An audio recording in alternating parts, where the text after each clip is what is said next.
वह राजा नगर के लोगों को सूर्यदेव की पूजा व व्रत रखने के लिए क्यों कहते हैं। सूर्यदेव की व्रत कथा। सालों साल पहले एक बुढ़िया सूर्यदेव की भक्ति में पूरी तरह से लीन थी। वो हर रविवार को सुबह स्नान कर घर के आंगन को गोबर से अच्छी तरह लिपाई करके सूर्यदेव की पूजा करती थी। फिर सूर्यदेव के लिए व्रत रखकर शाम को उन्हें भोग लगाने के बाद भोजन करती थी। उस बुढ़िया की भक्ति भावना से सूर्यदेव काफ़ी प्रसन्न थे और भगवान की कृपा से उस बुढ़िया को किसी तरह की परेशानी नहीं होती थी। उस बुढ़िया की खुशी और संपन्नता को देखकर उसकी पड़ोसन को जलन होने लगी। वह बुढ़िया अपनी पड़ोसन के आंगन में बंधी गाय के गोबर से ही आंगन लीपा करती थी। पड़ोसन ने जलन के मारे उस गाय को आंगन की जगह घर के अंदर बांधना शुरू कर दिया। अब अगले रविवार को सुबह बुढ़िया को सूर्यदेव की पूजा करने के लिए घर गाय का गोबर नहीं मिला, जिस कारण वे सूर्यदेव की पूजा नहीं कर पाई और पूरे दिन खुद भी भूखी रही। रात में सूर्यदेव उस बुढ़िया को सपने में आए और उससे पूजा न करने और भोग न लगाने का कारण पूछा। जवाब में बुढ़िया ने बताया, घर के आंगन को लीपने के लिए गोबर नहीं था, इसलिए पूजा नहीं कर पाई। पूजा नहीं की तो भोग भी नहीं चढ़ाया। बुढ़िया की बातें सुनकर सूर्यदेव उनसे कहते हैं कि मैं तुम्हारी भक्ति से प्रसन्न हूँ, इसलिए मैं तुम्हें एक गाय दे रहा हूँ। वो तुम्हारे घर को धन से भर देगी। यह कहते ही सूर्यदेव उसके सपने से चले गए। अगली सुबह जब बुढ़िया की आंखें खुलती हैं तब वह देखती है कि उसके आंगन में एक सुंदर गाय और बछड़ा बंधा हुआ है। यह सब देखकर वह हैरान हो गई। उसे सपने की कोई बात याद नहीं थी।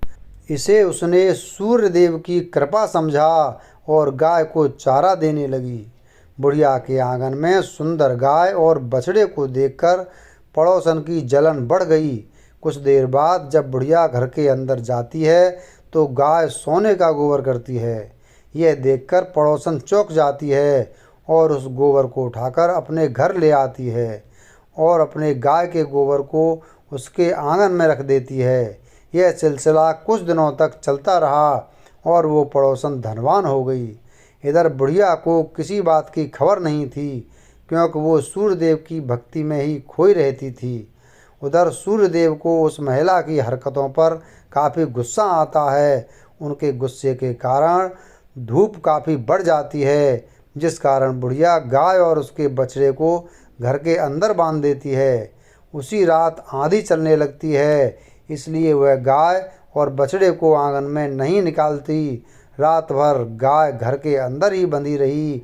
सुबह जैसे ही बुढ़िया की नींद खुलती है तो वो सोने का गोबर देखकर हैरान हो जाती है। उस दिन के बाद से रोजाना वो गाय को घर के अंदर ही बांधने लगी। गाय के सोने के गोबर से बुढ़िया धनवान हो गई, जिसे देखकर पड़ोसन को और जलन होने लगी।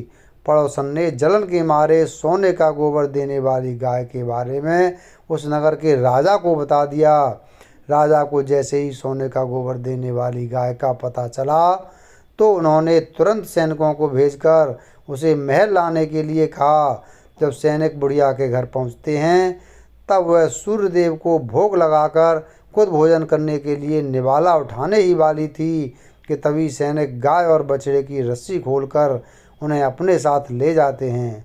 बुढ़िया उनसे गाय और बछड़े को न ले जाने की प्रार्थना करती है, लेकिन राजा के सैनिक बुढ़िया की एक नहीं सुनते। कुछ ही देर में सैनिक गाय को राजा के पास ले जाते हैं। राजा गाय की सुंदरता को देखकर बहुत खुश होते हैं और उसे अपने ही पास रख लेते हैं। गाय व बछड़े के जाने के गम में बुढ़िया बिना खाए पिए पूरे दिन सूर्यदेव से गाय और बछड़े को लौटाने की प्रार्थना करती है। इधर दूसरे दिन सुबह राजा सोने का गोबर देखकर हैरान हो जाता है। उधर बुढ़िया भूखी प्यासी सूर्यदेव की प्रार्थना में लगी रहती है।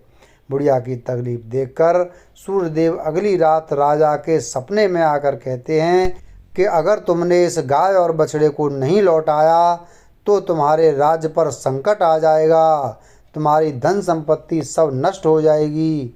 सूर्यदेव की बातें सुनकर राजा की नींद टूट जाती है।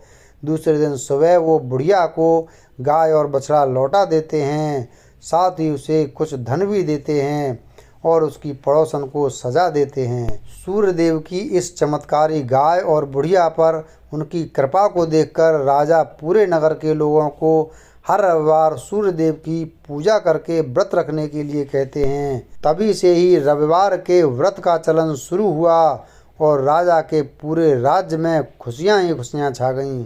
कहानी से सीख: दूसरे के प्रति द्वेष भाव रखने से खुद की ही हानि होती है।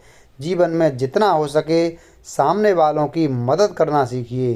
वीडियो अगर पसंद आया हो तो वीडियो को लाइक करें, चैनल को सब्सक्राइब करें और बेल आइकन प्रेस करें। धन्यवाद।